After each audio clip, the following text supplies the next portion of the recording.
রেস্টুরেন্টের মতো বিরিয়ানি বাড়িতে বসে কী করে করবো দেখে নাও বন্ধুরা।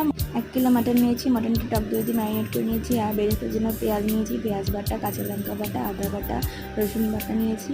আলুটা ধুয়ে নিয়েছি, ধুয়ে নিয়ে ভেজে নেব তেলের মধ্যে হালকা করে ভেজে নেওয়ার পর বেরেস্তা ভেজে নিয়েছি।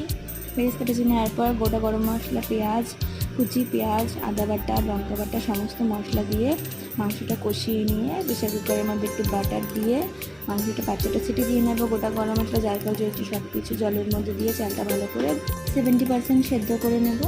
তারপর মাটনটা সেদ্ধ হয়ে গেলে আলুটা সেদ্ধ করে নেব। একটু হালকা উষ্ণ গরম তেলের মধ্যে আমুল দুধ, গোলাপ জল, আতর, মিঠা আতর নিয়ে তার সাথে একটু খোয়া দিয়ে দেবো। একটা 7 ডিশের মধ্যে বাটার দিয়ে তার সাথে মাটনের পিসগুলো, আলুর পিস, বেরেস্তা মশলা, বিরিয়ানি মশলা, তার সাথে রাইস দিয়ে উপর থেকে একটু ঘি ছড়িয়ে বেরেস্তা ছড়িয়ে ভাপে দিয়ে দেবো 30 মিনিটের জন্য। তারপর দেখো বিরিয়ানি আমাদের রেডি।